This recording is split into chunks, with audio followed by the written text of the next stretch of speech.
Hello, hello, hello, and good evening to everyone. And welcome to the latest episode of the first edition, our latest July 4th edition of the first edition, where we say happy birthday to the lost land of dreams, the great nation of America. And tonight I have a special guest, Mr. Johnny Walker, or at least one of his great creations, the Johnny Walker White Walker Edition whiskey. And that's how we're going to begin this. This is going to be a whiskey fueled, pretty much bonus episode of the first edition, but it's an official episode, not like the anime mod series one. And what better way? I figured, what better way to bring in this latest birthday of the great nation of America, the lost land of dreams, the land of hope and opportunity, than by talking about everyone's absolute favorite baseline for their own Mary Sue's, the dreaded Shonen protagonist. So, having said that, let's go ahead and get started, shall we?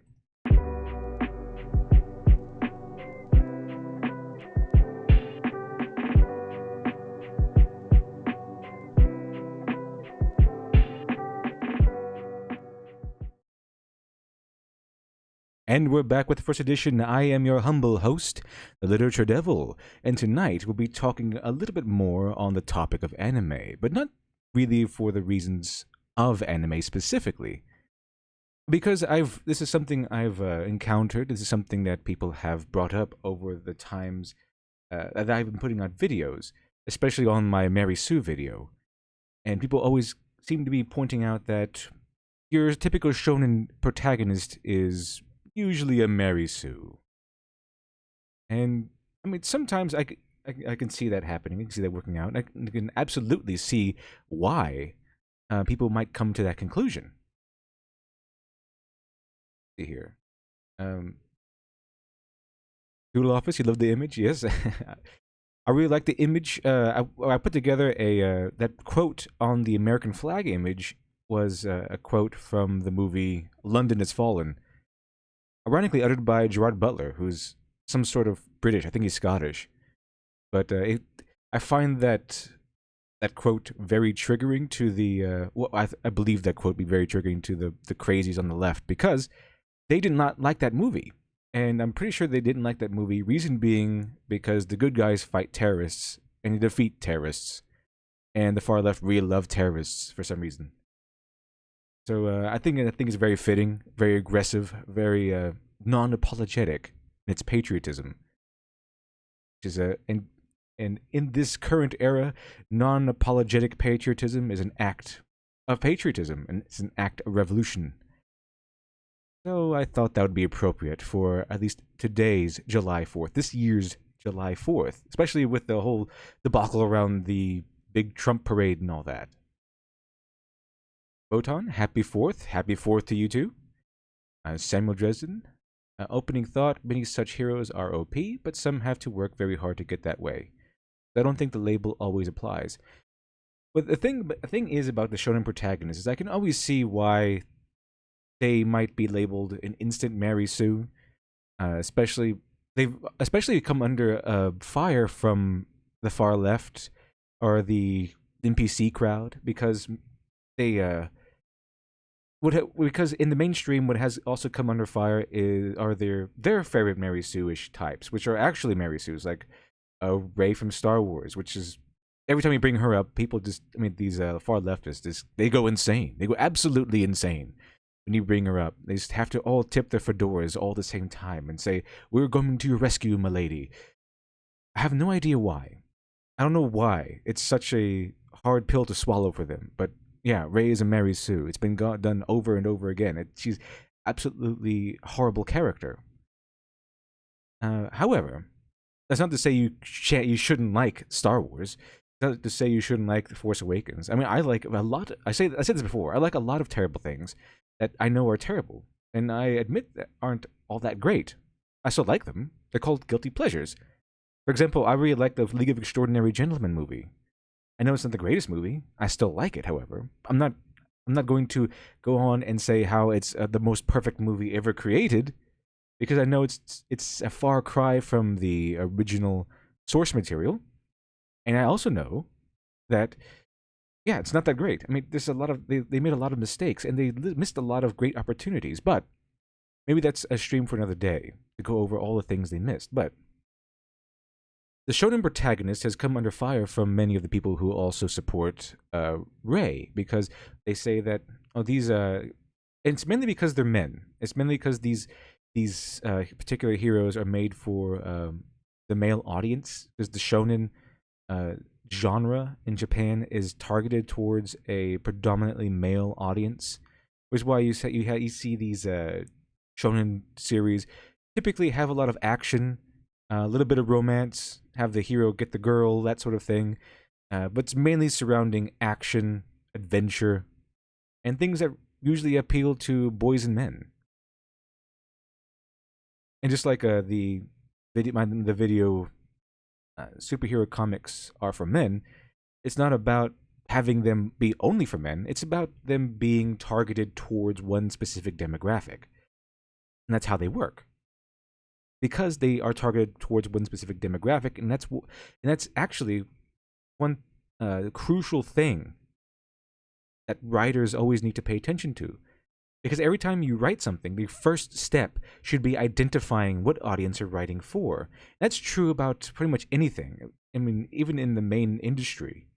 I mean, if you're writing thrillers, you're writing for an audience that wants action, probably a little bit of mystery, some and thrills, suspense.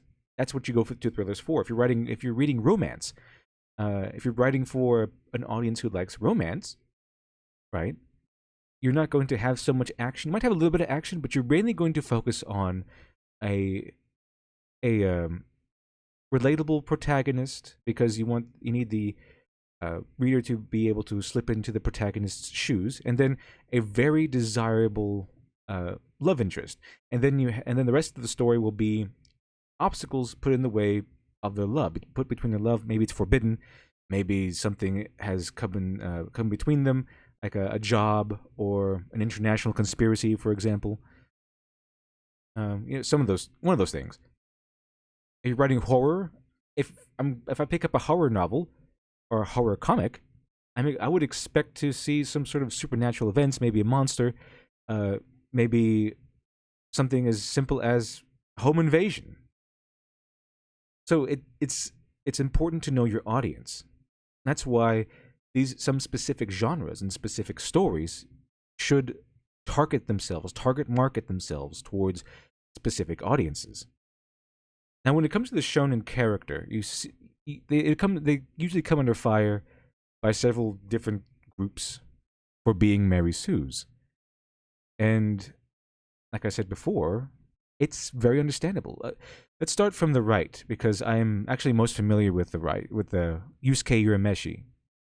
I understand. I really like this character of Yusuke. He's a little bit more complex than Goku, since Goku was technically supposed to have the same sort of character development, character arc as Yusuke did, but he bumped his head as a baby, and he just had one personality, the Goku personality. From then on, kind of goofy, good-hearted, good-natured, sort of like Superman in the way, where he was also taught. He was taught his good-naturedness and set of morals by a loving and caring guardian. But mainly overall, the Goku personality is that he's good-natured, he's goofy, he's usually happy, and very battle-hardy, always ready to take on another challenge. Yusuke Urameshi, he had a more complex character arc, starting out as a regular, normal, juvenile delinquent, and then getting hit by a car, showing to the audience anyway, that he has a noble spirit somewhere behind all that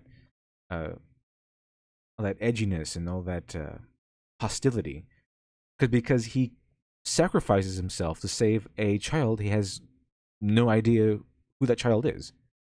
A strange child is about to be hit by a car, and he pushes the child out of the way and gets hit, and he technically dies. But because of his sacrifice and how it was so out of character according to the very rules of their own heaven, they give him a second chance if he earns it, and he did earn it.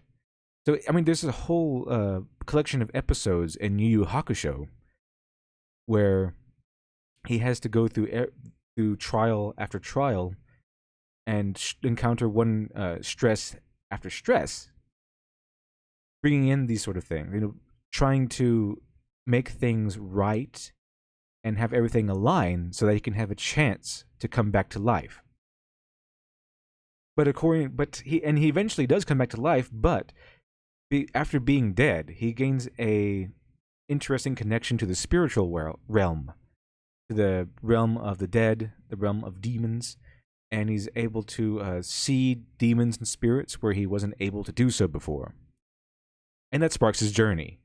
Now, during the course of that, he is a little powerful. I mean, I'm pretty sure Yusuke Urameshi wouldn't be one of the shonen characters that people bring up as a Mary Sue, because, man, did he have to earn everything. He started out as even after he got his powers, he started out incredibly weak.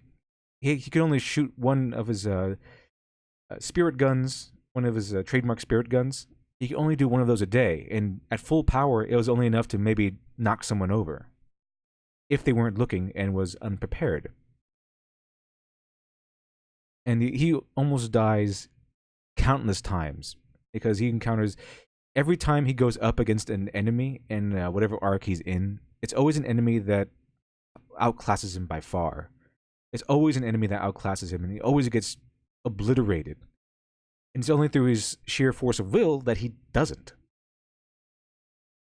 So, I mean, he's your typical shonen anime character, especially because of the era he was written in, which I believe was probably the 80s, maybe the 90s. I'm not entirely sure, but that era, they really know what they were doing. They had a lot of extreme situations.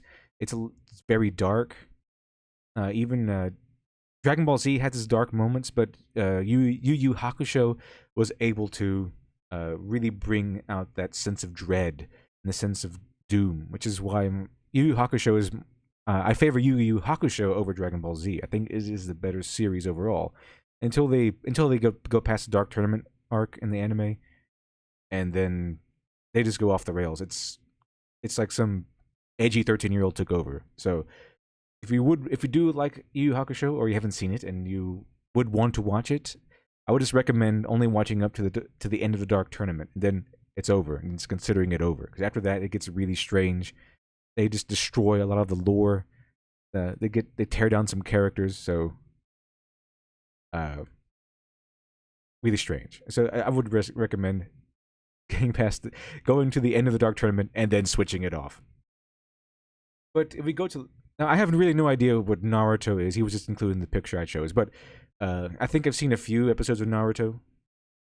But I don't really know a lot of that about that anime. I just know that it's one of those staples that you get with that you bring up, because it's one of those staples of modern anime culture. The one I am more familiar with, however, is Goku, and he's the more iconic, quote unquote, Mary Sue protagonist shonen character, because he is incredibly off the charts powerful. Incredibly off the charts powerful, even in his own universe. So I can see the argument there. But if you look at Goku, he had his own series. He had Dragon Ball. He had an entire series before Dragon Ball Z ever made episode 1. So there was, I don't know how many episodes are in Dragon Ball, but he has an entire series all to himself, meeting Master Roshi, gaining friends, learning moves, getting connected to his spiritual side so he can learn the Kamehameha. He just builds himself up for an entire series before Dragon Ball Z comes around and he gets beaten again. So yes, Goku does eventually.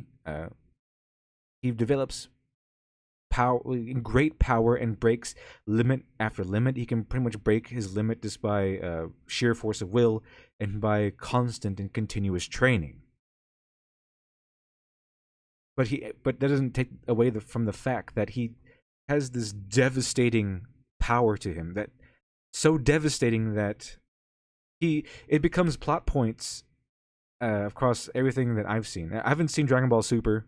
I'll admit that right now. I haven't seen Dragon Ball Super. I'm mainly familiar with Dragon Ball Z. That was the one that came on television. I am somewhat familiar with Dragon Ball. That one used to come out on television. I know some of those arcs, so I know what he went through during Dragon Ball.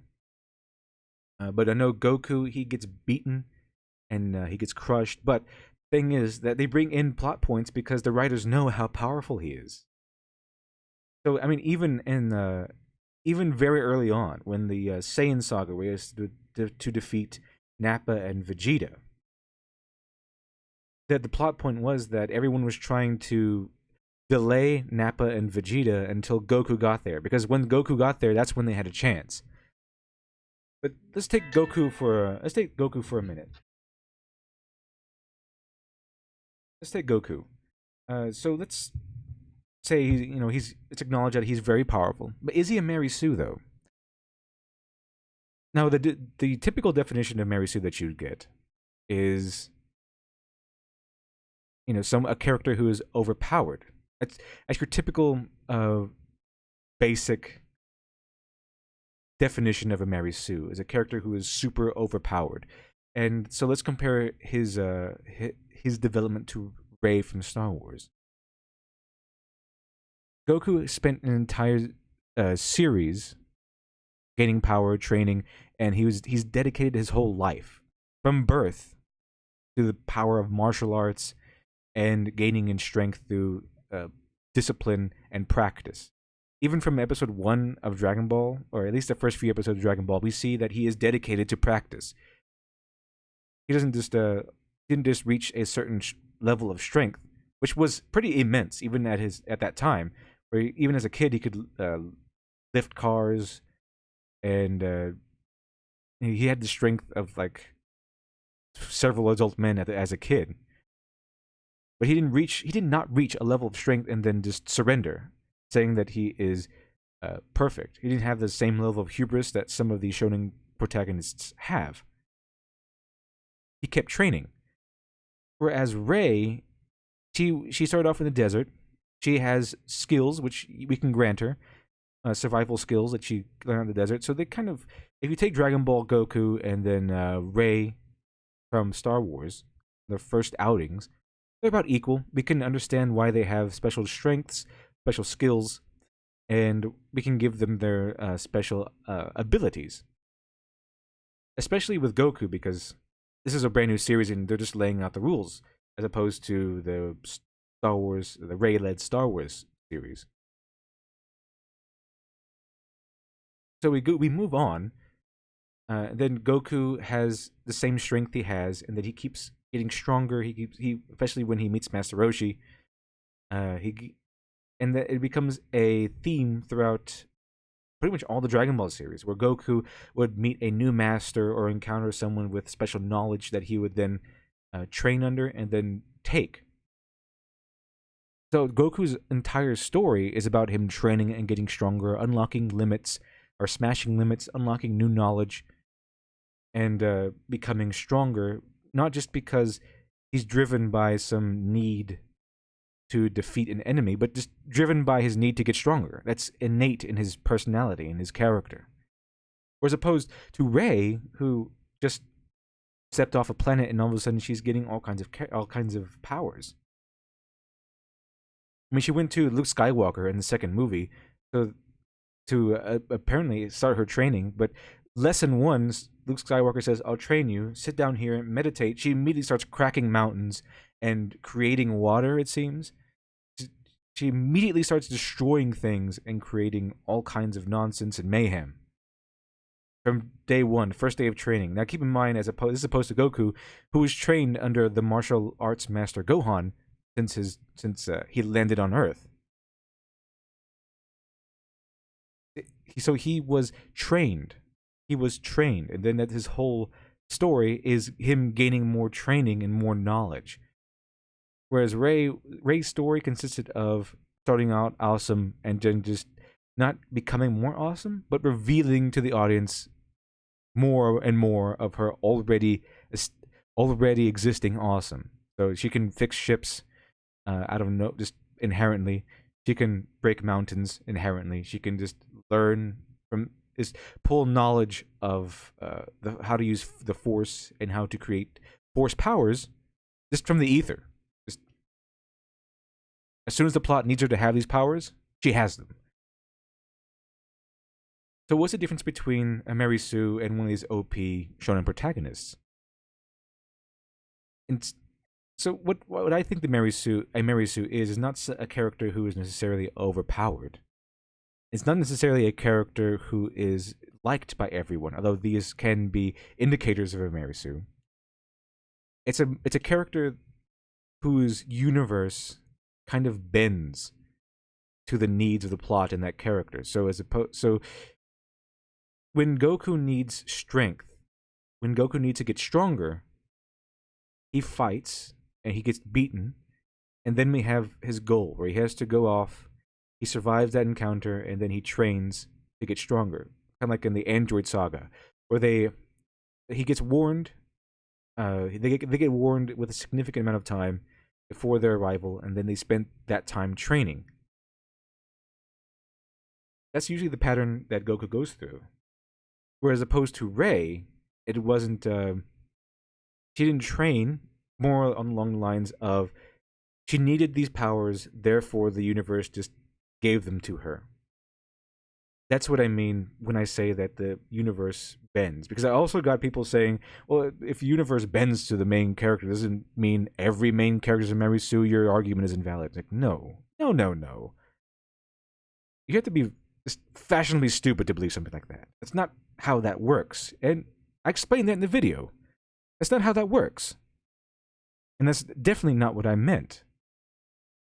And it's easily identifiable. It's not what I meant. Yes, there's always some contrivance in storytelling to give the protagonist a little bit of edge, a little bit of an advantage, but usually played out organically. For example, your protagonist, in one case, might find a new way to implement a strategy, implement an already established power that the antagonist will not see coming.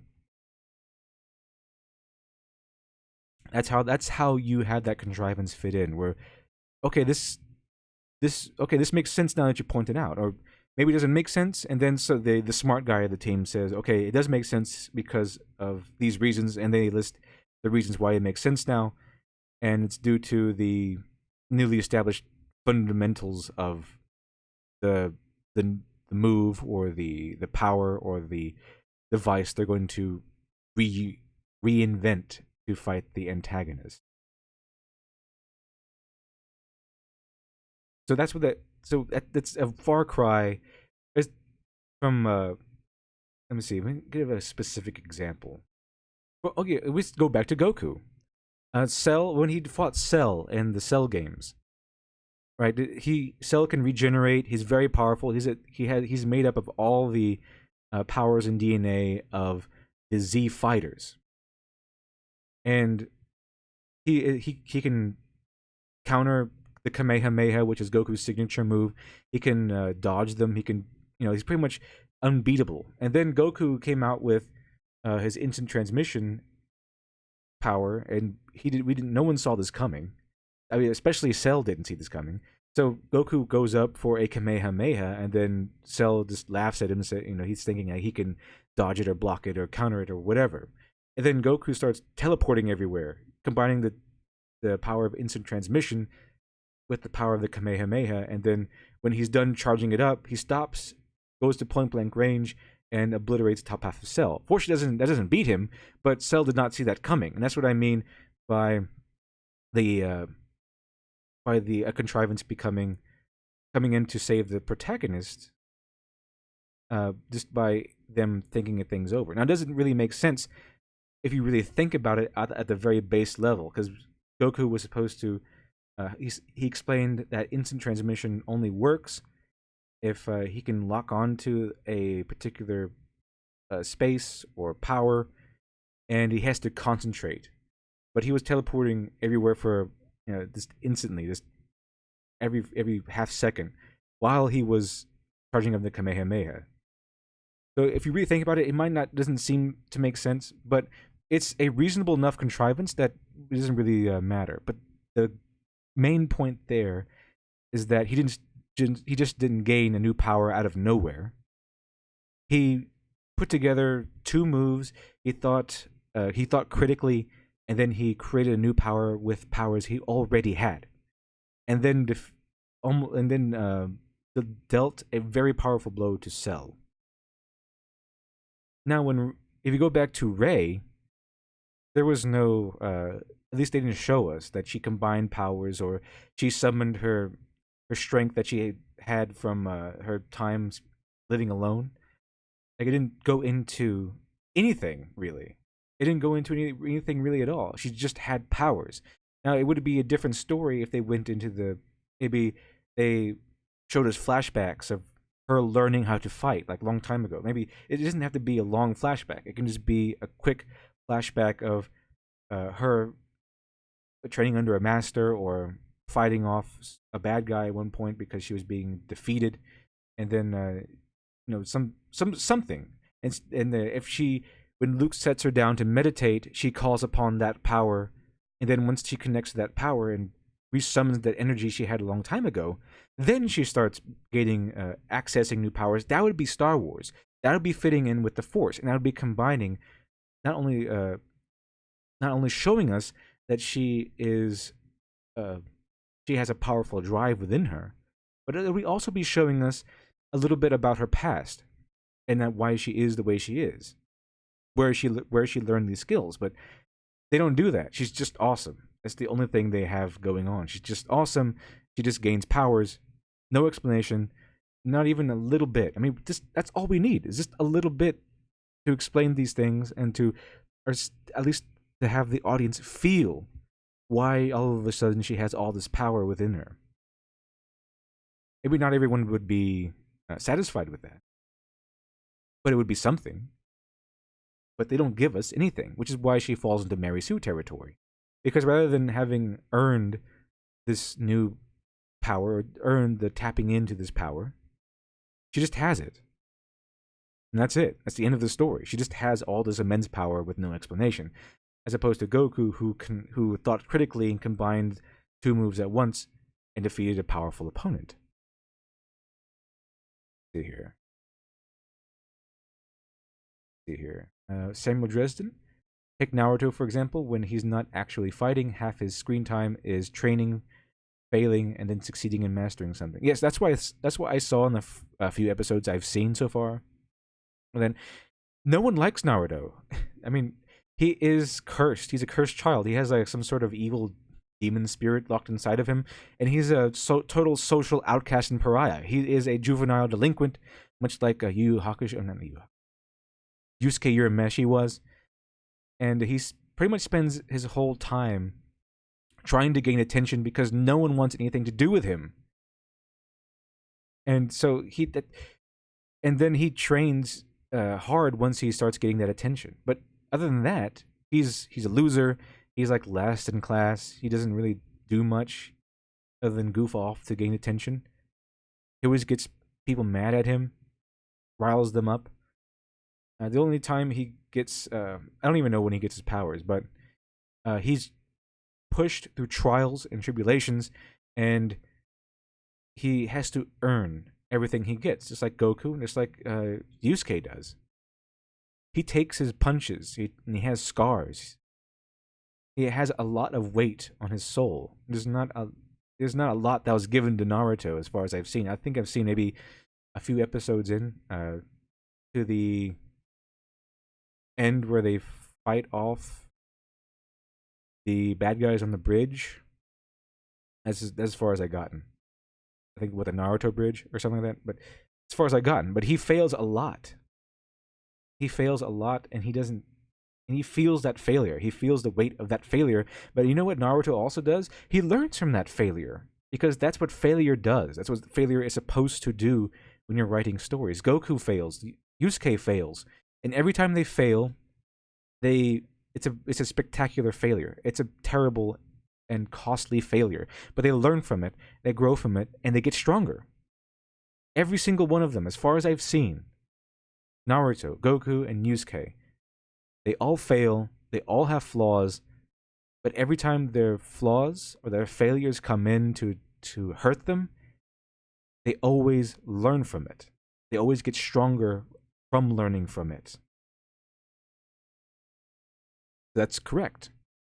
Naruto is he's a goofball. He's a more or less a loser, an outcast, a social outcast, a pariah. But he earns everything he gets, as far as I've seen. I know there's a lot of episodes of Naruto, but as far as I've seen so far. Let's see here. Botan, in the beginning, like Naruto and Goku, had checks to make sure they weren't overpowered, but by the end, they're just gods, nothing compared to. And isn't that the ultimate end game? They start off weak, they start off lower than the rest of the pack. Goku was specifically said to be this low-ranking grunt of a Saiyan. Yusuke Urameshi was a low-ranking juvenile delinquent no one really cared about. He got punched by his teachers. Naruto was a low-ranking social outcast because he had this fox spirit stuck inside of him or something. And they all start off low tier. They didn't start off particularly special. They've created their own sense of being special through their sheer force of will. You know, through standard anime shonen tropes, you know, the friendship and emotional determination and all that stuff. You know, they all have that. So they see their friends die, they see their friends get hurt, they learn that their friends or family are in danger, and all of a sudden their power level triples. So they have that. But because they have that special power, that's what makes them special. It's part of their character and their being. They don't just have powers. They aren't just inherently awesome. Even Yusuke, who's known as the best, who starts off known as one of the best fighters, if not the best fighters in the whole of his junior high, I think is in junior high. Even Yusuke developed that reputation through pain and suffering. He already, I think he even starts off in a fight. He has to he constantly is in fights. That's how he gained that reputation. And we see that. They show it to us. He's not just inherently awesome. He just has that aggression and hostility and anger within him that pushes him to those brinks. And that's a theme of his character. When he gets emotional, when he lets his emotions out, when he lowers his guard, his power intensifies.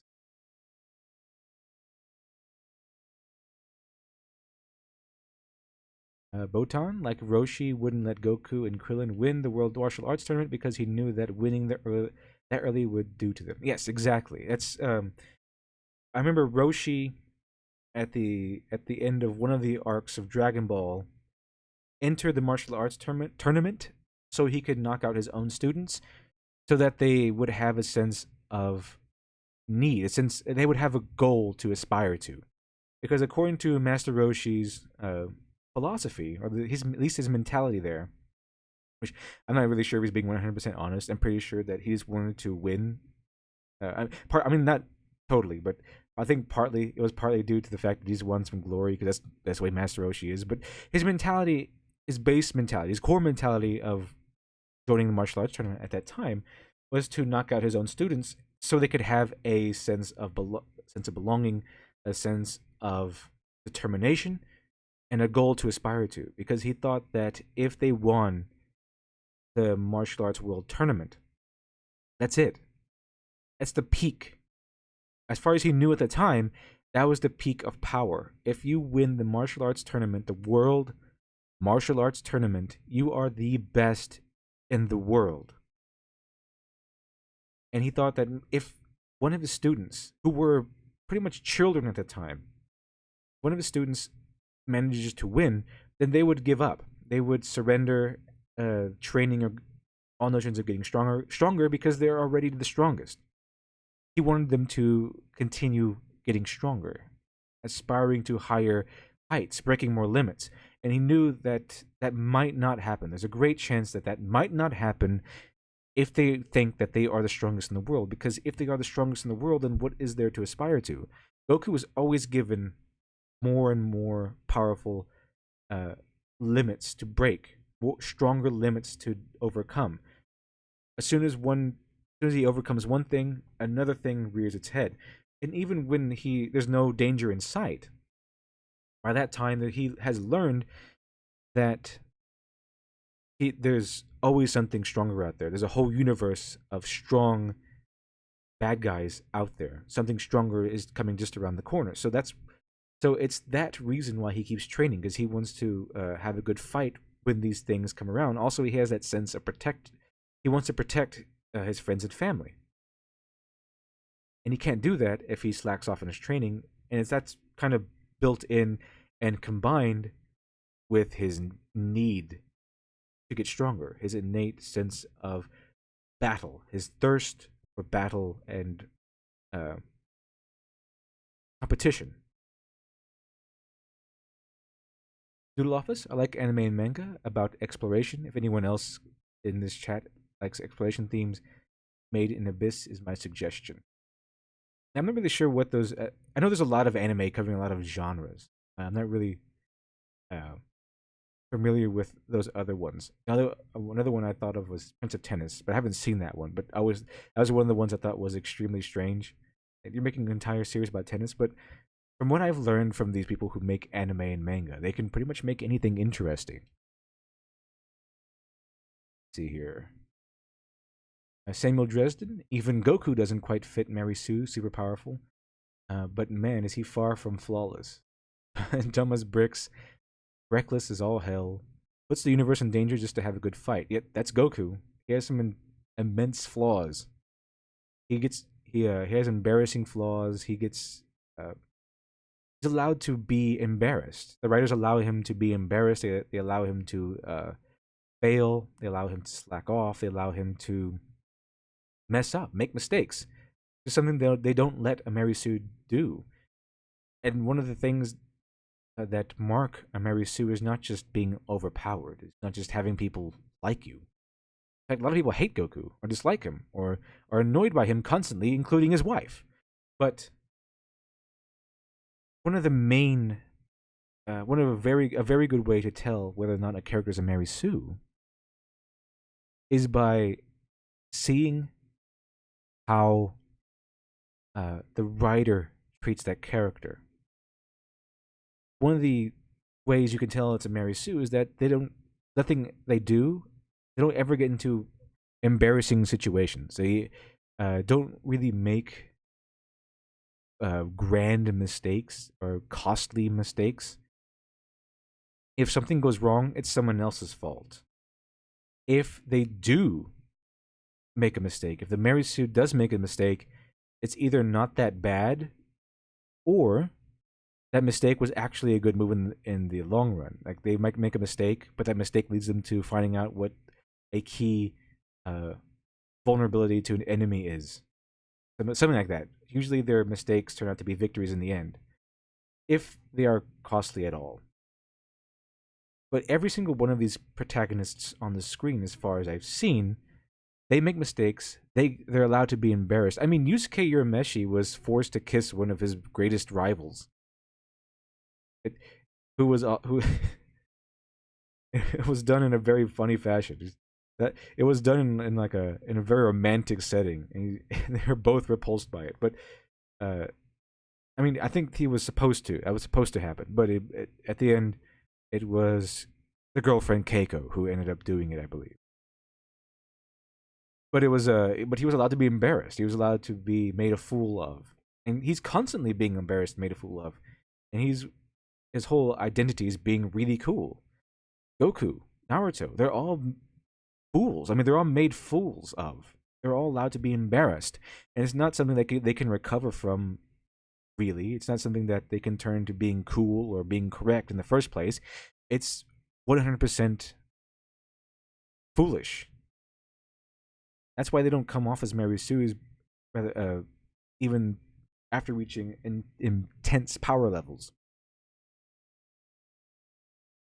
That only thing I remember about Yu Yu was when the girl is rushing back to kiss the red-haired guy while Yu Yu is in coma or something. Uh, yeah, I believe that scene was. Um, I'm not really sure what scene it is, but I'm pretty sure it's a scene where Keiko has to kiss Yusuke to transfer some of her life energy into his body so that he can come back to life. That's one of the most iconic scenes, I think, of the series because that's when everything changes. That's the turning point.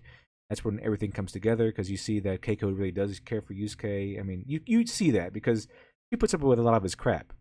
He's he's a very crass.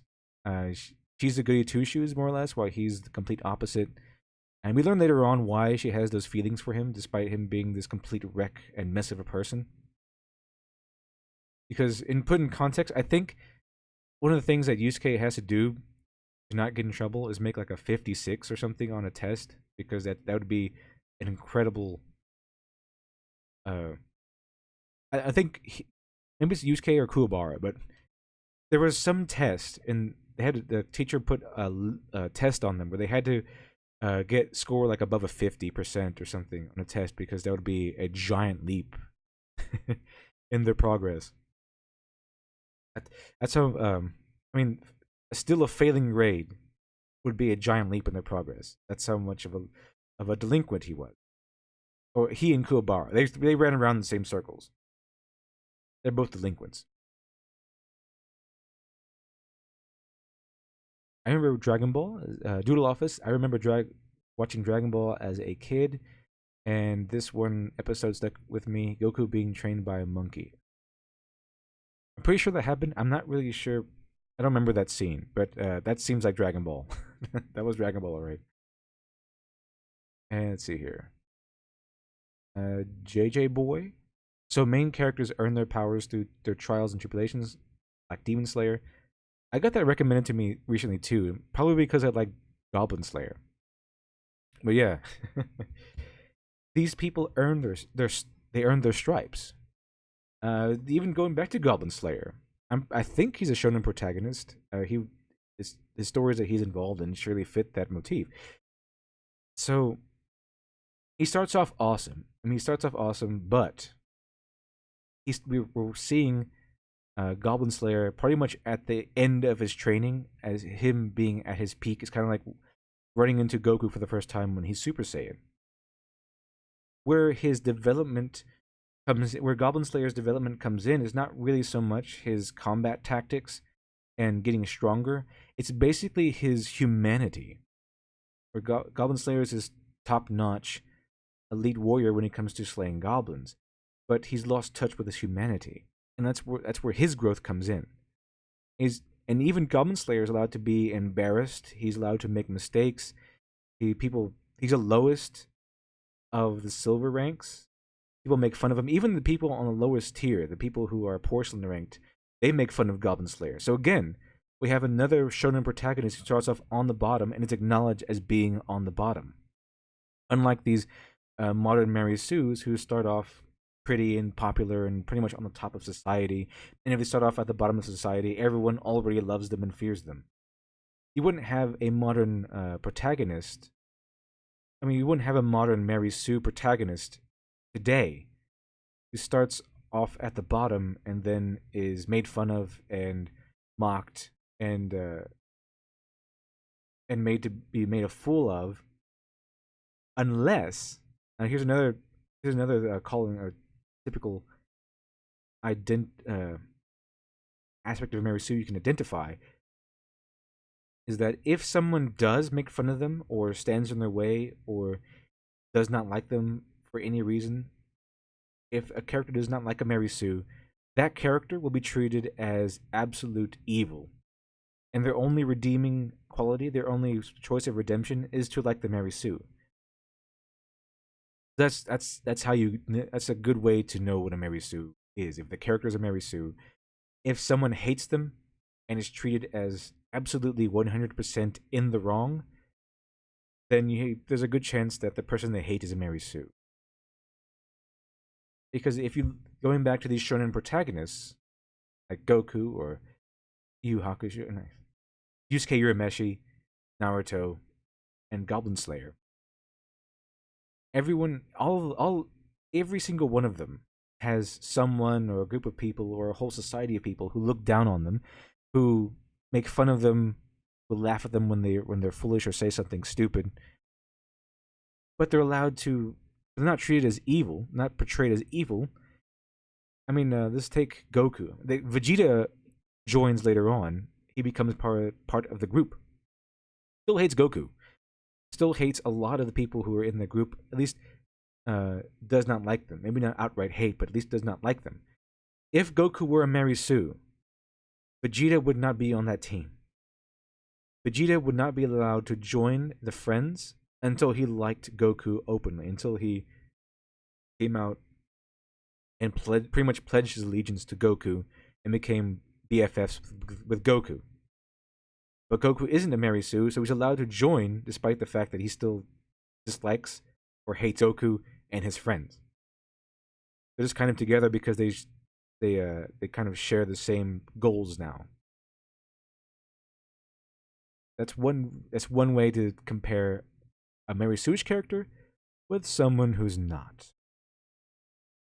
And you can apply that same standard every shonen protagonist on here.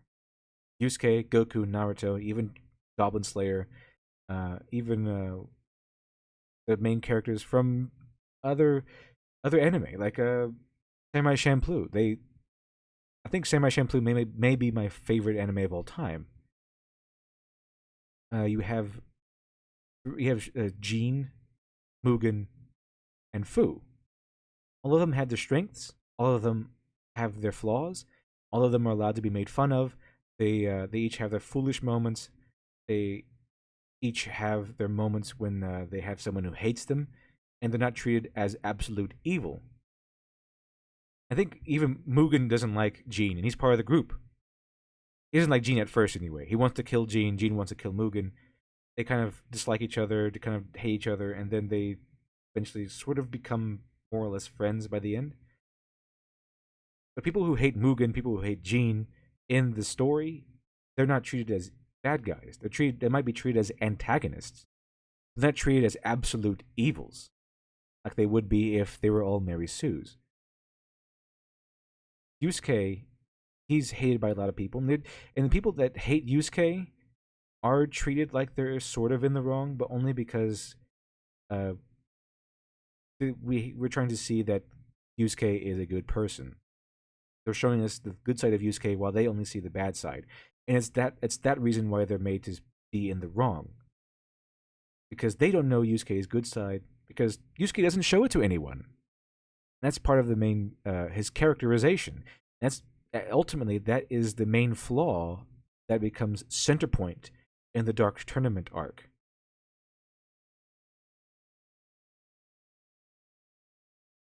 Mischief. Mary Sues are really just characters that bend the laws of their own world just to look cool. Lots of visual novels are just Mary Sues in roleplay. Right. And that's when you have an amateur artist, if you have amateur writers, they usually typically make Mary Sues because they want their main character to be awesome. And it's understandable in the context of a new writer or a new artist, because writing a story, making up characters, writing a story, it's very personal. It's a very personal affair. You're showing an audience something. You're basically opening up your heart to the audience, and it can, if you're not used to the critique, it can be painful or hurtful when they dislike your character or story for any reason. So when you have someone who is an amateur, or someone who does not, a writer who does not have that much experience in receiving critique, I mean, just probably peruse any place that hosts fan fiction, you'll see this behavior. When you have an amateur who is just starting out with their first stories, the first characters, and who's not used to getting constructive critique, constructive criticism, you have them immediately jump in to defend everything. You say, "Oh, I don't. This is not believable." Oh, you're just not getting it. It's actually believable because of X, Y, and Z. I mean, everyone was like this. I was like this when I first started out writing.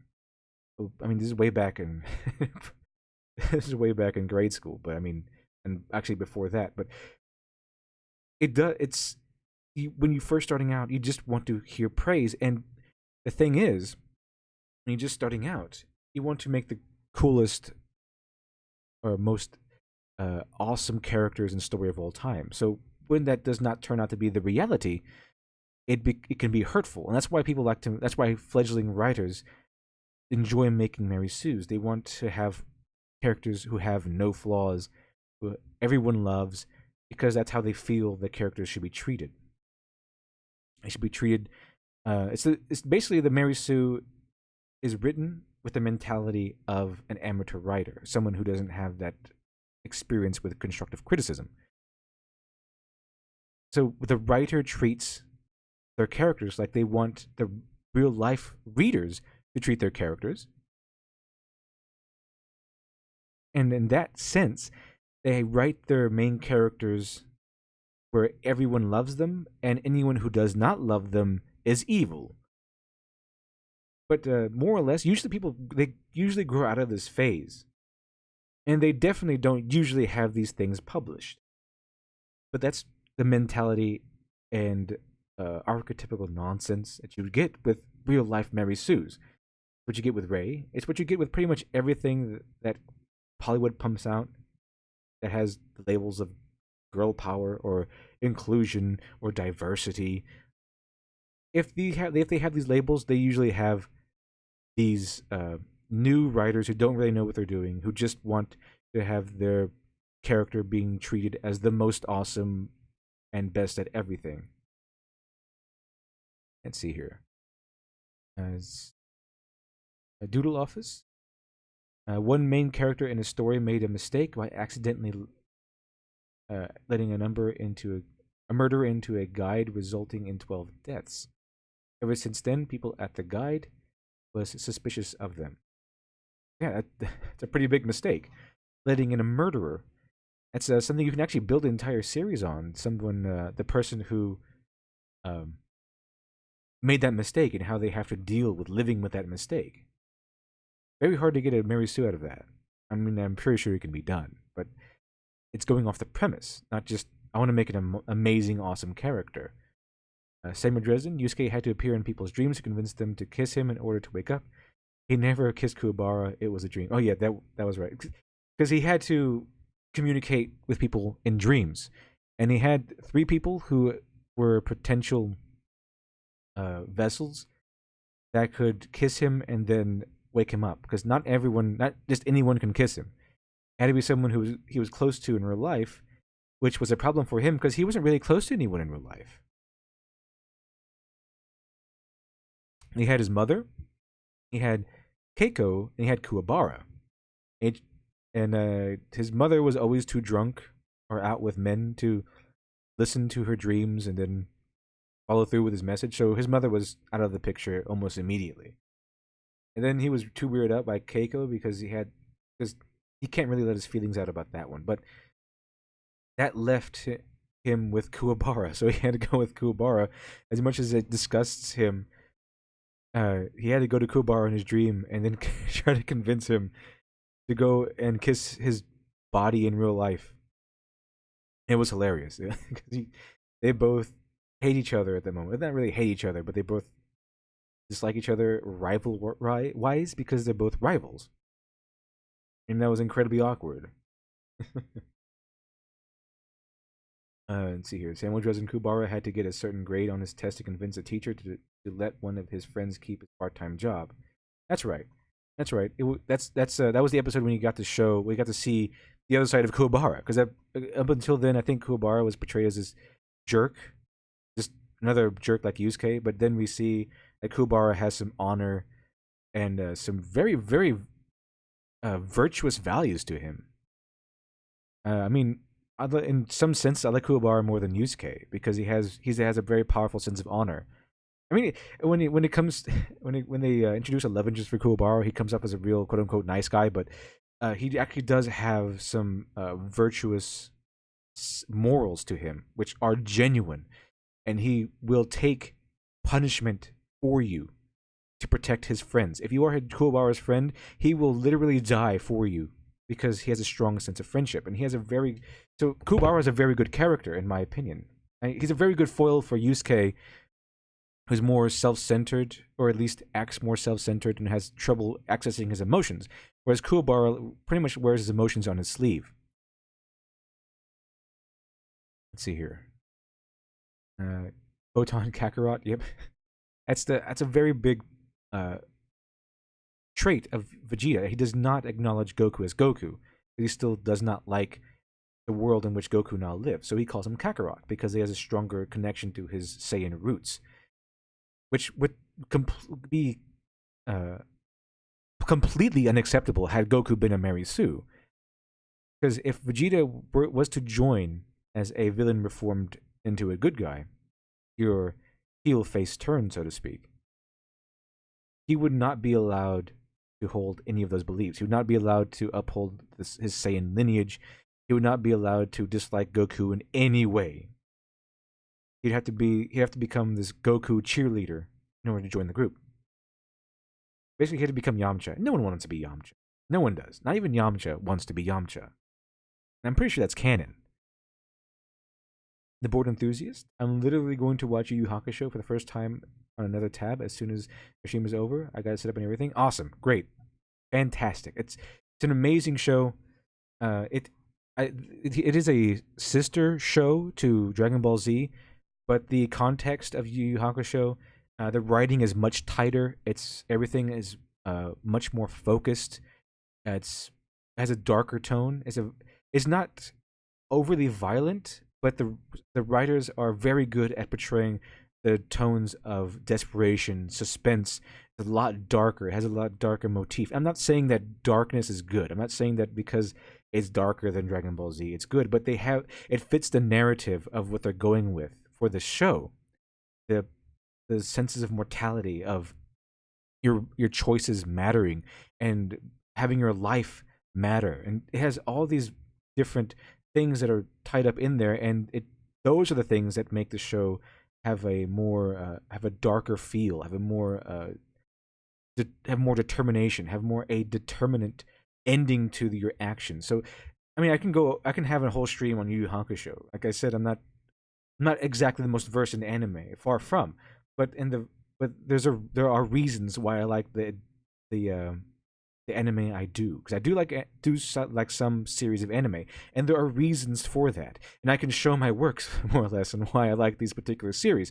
But back to the idea of the shonen protagonist. Okay, Bored Enthusiast. Hey, L Devil, what kind of works have you created, and can we read them? I have a bad habit of publishing works on Amazon and then taking them down, but I am working on something at the moment, and that's since you are here listening to the stream right now, and you are the special dedicated people. I will reveal now that I have been working on something in the background for the last several months, and when the next video comes out, the final installment of Is Comicsgate Wrong, there will be an announcement of there will be an announcement concerning what I've created, and the I do now have something to show off. I do now have something to show off when that video is complete, and maybe I might add a little bit more, but I will go ahead and let you know that something is coming. A story from me is coming, and it will be available. Will be made available fairly soon. Fairly soon. At the very least, it will be announced fairly soon. Let's see here. Samuel Dresden, freaking love Kuwabara. I actually like him personally more than Yusuke. Isn't that kind of strange? I mean, Kuwabara is the Lancer. If you look up the tropes, and this is the 5-man band. This is usually applicable usually only in anime or Eastern trope because the Western story typically has your main central protagonist, and then maybe a couple of side characters, but doesn't really go into the kama archetype. You don't really usually get the 5-man band, but in the 5-man band of Yu Hakusho, Yusuke Urameshi is the main character. Kubara is the Lancer, which is the main rival to the main character. In Dragon Ball Z, it would be Vegeta, and Naruto, it would of course be Sasuke. It would be of course be Sasuke. I don't think Goblin Slayer does not have a Lancer. It's kind of weird. He doesn't really have a dedicated Lancer. Everyone just looks up to him. He does not have a rival in his group. But in Yusuke is the main protagonist. Kuwabara is the Lancer, and the other two fall in line as Kurama is. I forgot the rest of the tropes at the moment, but in that series, Botan would be the sixth member of the crew, even though she doesn't fight really, but she would be considered the heart of her trope would be the heart.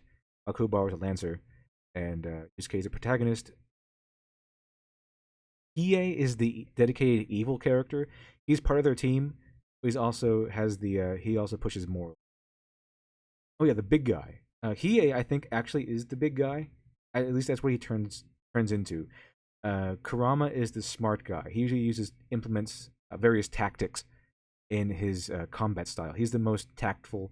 He's the most. He's the one who puts the most thought into his fighting. Hiei turns out to be the big guy because his whole thing is more power, especially when he comes out with the move Dragon of the Darkness Flame. His whole thing is power, while Kurama is more of the intellectual level. Yusuke is just pretty much all around rounded because he's the protagonist. Kuwabara is a lancer because he's basically the foil to Yusuke. Vegeta is Goku's lancer because they're both. He is the foil to Goku. They're both Saiyans. They're both relatively on the same level of power, except he is a reflection, an opposite reflection of Goku. Let's see here. Doodle Office. I love stories that start off with an utterly terrible character. Example being an immature and jumping the gun kind of person. Then after years of experience, they mature. Yes, that's exactly what we want. That's called the character arc. And for some reason, Hollywood doesn't really know what that is anymore. That you have to start off on one scale and then they change over time. It doesn't always work that way. I mean, you don't really always need a character arc per se, but you do need a character arc when you're going with a usual television series or when you're having a movie that is centering around the hero's journey like Star Wars does. You need a character arc. It's the hero's journey. That's what you want to see. The hero journeying to become the hero. The peasant becoming the knight. Right? That's what you want to see. You want to see the journey. You want to see how they change, how they get there, how they overcome their flaws, and how they overcome their obstacles. That's what you want to see.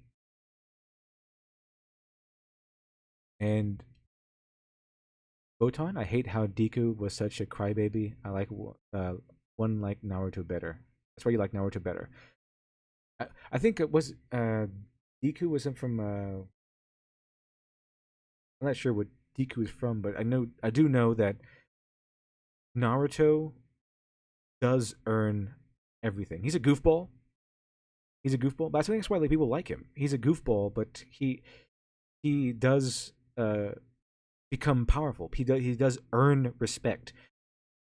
Now let's go to the elephant in the room here. From here, let's go to the elephant in the room, and that people, the shonen character, the shonen established shonen characters, a lot of them, a lot of the good ones, they are blamed as being Mary Sue's, but they usually aren't. However, the other side here is that shonen characters are usually the the outline for people's Mary Sues, and especially in Western, or I mean, especially in the West. Okay, you have these people who love anime, especially these. I don't know. I think they call them what otakus or weeaboos. They, if they are self-described otakus and weeaboos, they usually will write their own stories, and they will make them like shonen protagonists. Very powerful. But it's usually their version of shonen protagonists who are Mary Sues, because it's the same way, it's the same thing, same phenomena that occurs when you have remakes of Hollywood movies. Okay, so when you have the original Hollywood movie, it's written by someone, or a Hollywood classic. It's written by someone who knows what they're doing, who put the heart and soul. Oh, Gojira387, thank you for subscribing. Welcome aboard. But back to the Hollywood movies, it's someone who puts their heart and soul into creating their movie. For example, Psycho. I think they made Psycho. They remade Psycho pretty much frame for frame, but just using modern equipment. People don't like it because there's no heart and soul in there. It's just going through the motions. You basically just made a puppet. And people don't want to see puppets. They want to see stories that come from the heart of the artist. And that same dissonance is what creates these shonen protagonist Mary Sues. Because while the people who create these shonen protagonists, they pretty much know what they're doing, at least the good ones, like Goku and Yusuke and Naruto, Goblin Slayer. They know what they're doing. They know how to create these characters and then create a world around them, right? That fits, that balances them out. But when you have the people writing their own, when you have fledgling writers, amateur writers writing the very first stories, and they're very huge fans of anime, and they want to emulate that sort of storytelling. That's when you get Mary Sues, because they don't really see the hard work and the complexities behind them. They just see what they're shown. They see a powerful character being awesome and being loved. They kind of neglect the fact that these characters tend to start at the bottom. They tend to be hurt. They tend to have flaws, and they tend to be disliked. And they have to earn their way up. Because the safe space culture is that you don't have to work for anything. You're just handed things. And if you do have to run into something you don't like or that bothers you, you just run to a safe space, and then the adults will take care of everything. They'll fix things for you. So that's why you get these Mary Sues when you have people that love anime. They love making their Mary Sues, and they love making their shonen Mary Sues, because they don't yet understand exactly why these characters are good or why these characters are likable. They just sees a character they like and they just want to emulate it. And that's something that happens every time you have fledgling writers. They take what they like and they try to emulate it. That's how it goes. Pretty much how it goes. And so when they start writing they implement their own insecurities or their own wants, needs, and desires into their first stories with their shonen protagonist or shonen style protagonist. What that means is that they start writing their superpowered protagonist. He has all these powers right off the bat. Maybe he's probably like a typical high school guy or something, and then he just develops powers, and he's instantly awesome, and he's probably liked by everyone except for the mean old bullies who make fun of him every day, right? So their protagonists in their stories will probably have some bullies. Maybe not everyone likes them. Maybe not everyone loves them. They might be picked on by a teacher. But the difference here is that the teacher that picks on them is evil, is written as evil, according to the author. And the people who pick on them, the bullies who pick on them, they don't have any 3 dimensions to them. There's no, these bullies are being beaten on at home or something. They're just evil. They're just evil, 2-dimensional, mustache-twirling bullies. Okay? And they usually you see something along the lines of the shonen protagonist in these Mary Sue-ish stories that are made by these amateur writers. They come up with once they get their powers, now they can seek revenge on these uh, evil bullies, and right, they come back and okay, I have powers now, so I'm going to come back and I'm going to beat them up now. I'm going to show them that they were wrong for picking on me. That's one of these revenge fantasies you might see, and that's one of the typical ones that I've seen. But so what I want to talk about here exactly is that while the shonen protagonists might seem like Mary Sue's, they're not written like that. That's why people love them. That's why people hate things like characters like Rei, because the shonen protagonists may be powerful, but they earn their stripes, while Rei was just given things. But on the other side, the flip side of this is that the shonen protagonist may not be a Mary Sue, but they are the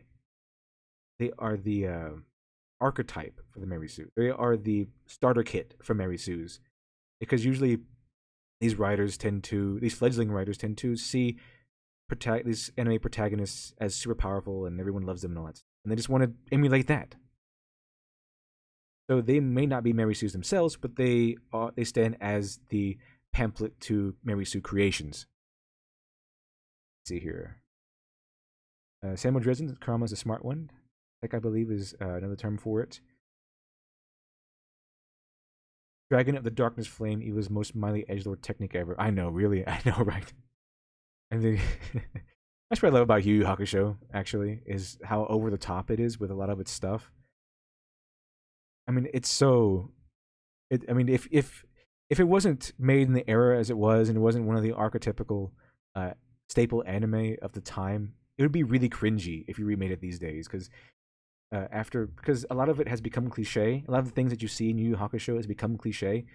I mean, they might as well have a guy say that he wants to destroy all mankind so he can destroy all the suffering in the world. Like, obliterate all life in the universe so he can destroy all suffering. I mean, it's almost that sort of edgy and pathetic. But uh, it's written really well. I mean, it's written really, really well. And the cliches it does have weren't really cliches back then. The cliches now, but they weren't really cliches back then. And even if the writing, if you consider them cliches, still, it was written and done really well because the characterization and the arcs were done incredibly well. Because there are reasons why I prefer Yu Yu Hakusho versus Dragon Ball Z, because of the writing. It's really good writing, very good characterization. It's an incredible show. I highly recommend it. Let's see here, artist Kale the God. The five-man band is sword, lance, strong, tech, and heal. I've heard other terminology for it, but that's about the same thing. It's around the same thing. It's probably just a matter of semantics. But you have the sword, the lance, strong, tech, and the heal. You have the protagonist, which is the sword. I believe in this case, the lancer, which is the lance, which was basically it comes from Lancelot. And then because Lancelot was King Arthur's lancer, and then the strong guy, which is the big guy, he's usually the strongest person in the group, probably more powerful than the protagonist. You have the tech, which is a smart guy, and you have the heart. I heard it as the heart, not really the heel, but they're probably the same thing. The heart is usually played by the girl, and not really and the girl is usually her own archetype, whereas it's usually five-man band. It's four guys and a girl, or five guys and then a girl. So in Dragon Ball Z, Goku would be your sword, Vegeta would be your lancer. Your tech guy would be actually I'm pretty sure Bulma would be in that case. He would be the smart guy. But if you want to stick with just the Z fighters, I'm not really sure if they have a smart guy other than Piccolo. I guess he would take that role because he knows a lot of stuff. Piccolo is usually the guy they turn to for lore and overall knowledge, especially after he fuses with Kami. And then you have the heart, which I'm really not sure if they have one of those on Dragon Ball Z. That's usually the five-man band as the protagonist, the rival, the big, strong, tough guy, and I think Avatar: The Last Airbender actually fits us a lot better. You have Aang, who is the protagonist. Later, you get Zuko. Zuko is the Lancer. He is the rival. He is Aang's dark mirror, which makes him perfect for the Lancer. I know he doesn't become part of the group until much later on, but when he does, he is the Lancer. He takes that role handedly. Sokka is, of course, a smart guy. He's always coming up with plans. Uh, Katara is the heart. And Toph is, of course, the big guy. The big guy, usually the aggressive one, if not the strongest. Doodle office mustache twirling bullies. If only text could express my love for your quotes. The bored enthusiast. The concept of adults fixing things for you reminds me of Katniss Everdeen in The Hunger Games. The others placed her at the head of the rebellion, and it didn't feel like she grew much. I haven't seen the movies, but I have read the first book in the series, which I was really disappointed that it turned out to be a series. I didn't know it was an entire series. I thought it was just like a one book ordeal. But I really liked The Hunger Games. It was a really good book. I liked it a lot. It's very dark and it's very I mean, not so much dark, but it was very the author really knew how to conclude consequences. There were consequences for everything. It was fantastic. I was really disappointed at the end because it continued. I really think the Hunger Games would have been much better off had it been a one book affair and then not made into a movie. I'm pretty sure that I'm not sure how good the movies were, but I don't think the movie probably did it justice. I really like the book though. Book, in my opinion, is fantastic. At least the first one. I never read the other two books. I just read the first original Hunger Games book, and it was fantastic all the way up until the end. And it said that the story would continue. I was like, what continuation? It should just end here. This was great. Just leave it there. It's like a 1984 style ending. You know, you don't really destroy the tyrannical force. You challenged it, and you got away with it. You don't really destroy it, but I mean, it was a really good ending. It was an acceptable, fantastic ending to me had they not continued it.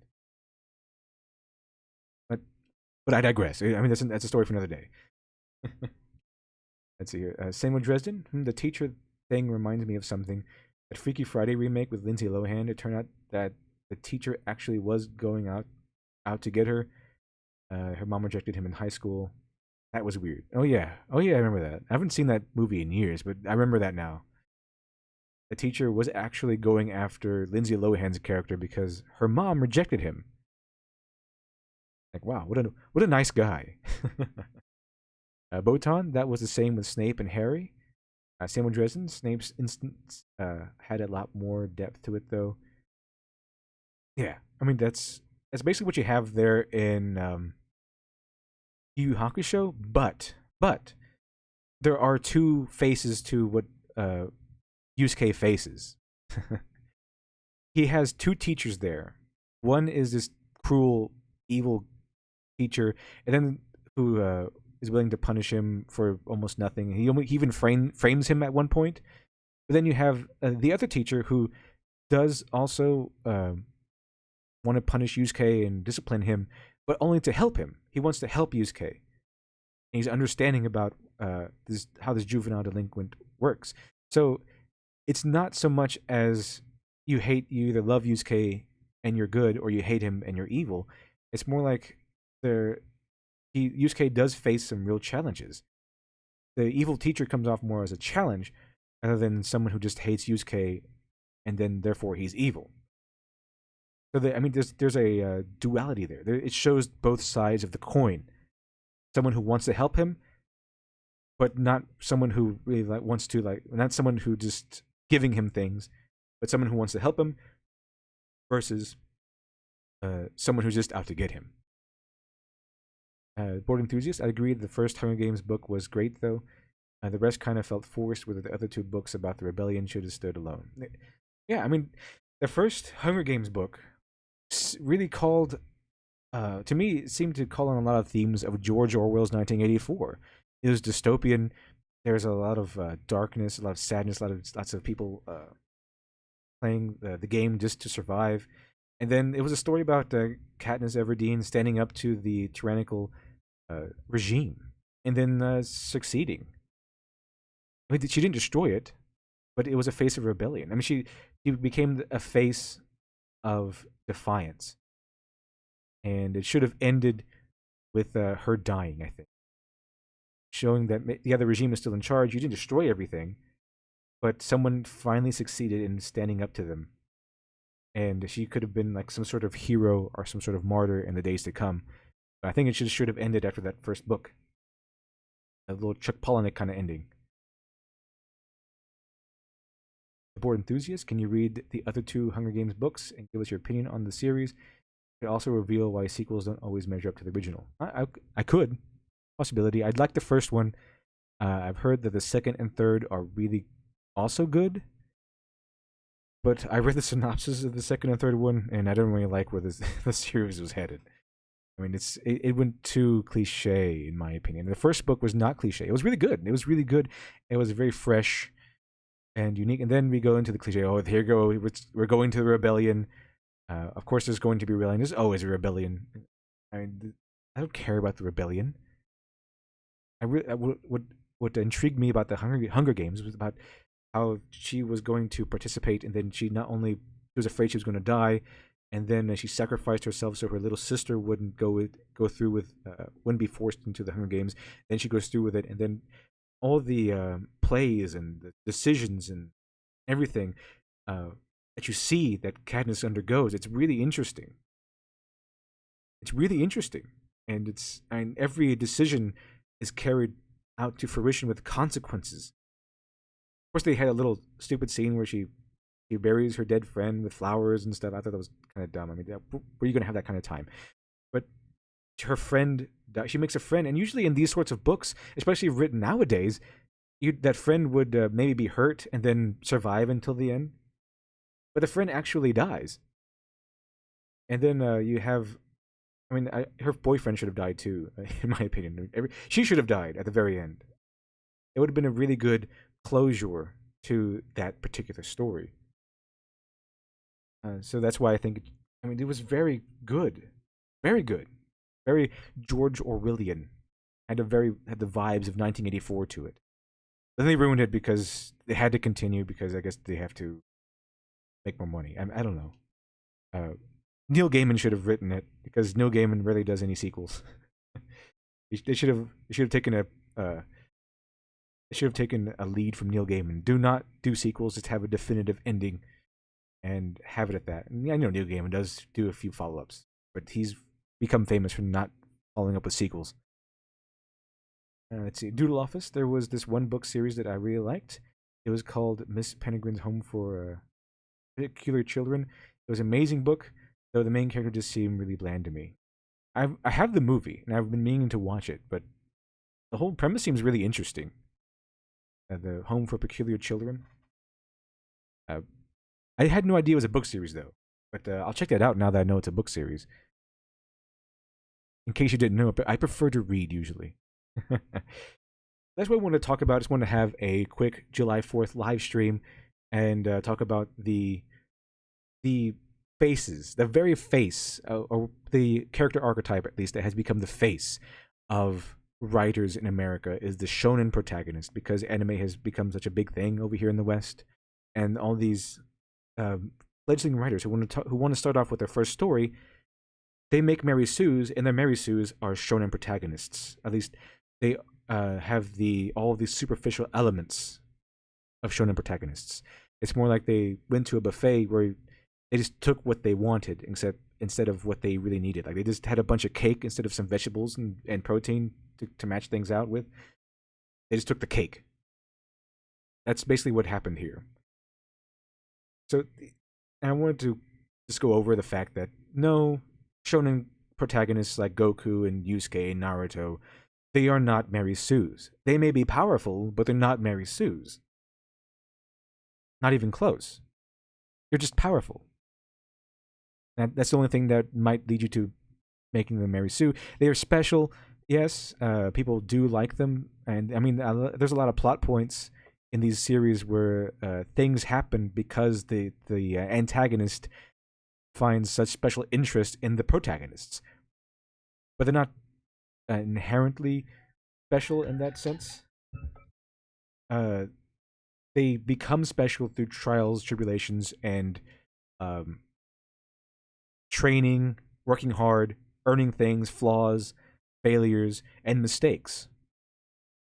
But the people who tend to select just cake, they don't take those parts. They just take they just take the power, everyone liking them being particularly special, almost the center of the universe, and that's all they take and they put that into their own stories. Let's see. The board enthusiast. Now I'm itching to go to my local library again and it's become an addiction. Yes, awesome. That's what I love to hear. People reading, getting people to go back to the library, getting people to read again, not just Twitter. Tomberry Queen, did I miss a lot? I was itching to state why shonen characters are not Mary Sue's. Well, go ahead. I'm about to end the stream in a few minutes here. Just wanted to do a few things. I will be back Saturday evening with something else. I forgot what it was at this moment in time, but I will be back with something else for Saturday evening. Another stream, 8 o'clock. Oh, no, wait, not Saturday. Tomorrow. Friday. Tomorrow, Friday. At 8 p.m. Central, I will be back with another stream. But other than that, I just want to go over the fact that the shonen protagonist has pretty much become the face of freedom in the writers' world, where they allows them to explore so many things. We have traditional Western writing where it's about maybe a guy going off into space or a guy trying to crack a conspiracy. It's not Western writing usually isn't about superpowers. Overpowered people or powerful people, unless you're in the specific genre of superheroes. Usually, you have your everyman. It's usually your everyman or your veteran expert. This is even in Star Wars. You had your veteran expert, and in the original Star Wars, the Force isn't overly powerful. It's just mainly done to manipulate minds and push people around and summon things to your hand, that sort of thing. But it's usually these anime protagonists that have these overwhelming power levels to them. They have waves of energy, this ground shaking power. You don't typically see this in Western writing, other outside of maybe fantasy or science fiction. But even then, you don't really get that. I mean, the greatest science fiction stories that we can name on top of my head, the androids dream of electric sheep, Star Wars, Star Trek, all these the staple series of Western writing does not revolve around overly superpowered beings outside, of course, the superhero genre. Usually, you're everyman. It stays more or less within the realm of reasonability, kind of constrained, held back, because Western readers typically like the everyman, the a grounded world, whereas anime kind of dispels all of that. So it's very easy to see why these shonen protagonists and the worlds in which they live are very tempting to new writers, because it allows them. It says, okay, it's okay. You can break out of these traditional norms. You don't have to have a world that's grounded. You can have space aliens. You can have an armada of space aliens being fought off by one single high school kid who can summon demons from the realms of hell, or summon down angels, or has god level magic powers. And anime seems to have more freedom with its creativity, as opposed to your traditional modern day Western writers. So yeah, the shonen protagonist has essentially become the face of freedom for your fledgling Western writers. But it's a double-edged sword, because while with all that freedom, it also comes with the allowance for Mary Sue's. You tend to have to justify your Mary Sue-ishness of your character Uh, the Mary Suishness of your character with it's just it's creativity. It just works in this world for some reason, and it might. It Yusuke's powers, Goku's powers, Naruto's powers, they all work in the world in which they live, but they also have their counterbalances. They also have things that they also have powerful people who are about powerful as they are. They have people who hate them but are not actually evil.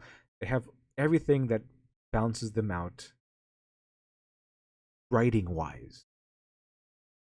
A Tomberry Queen, take Naruto for instance. That boy had to train like a demon to get strong. He didn't just happen. Exactly right.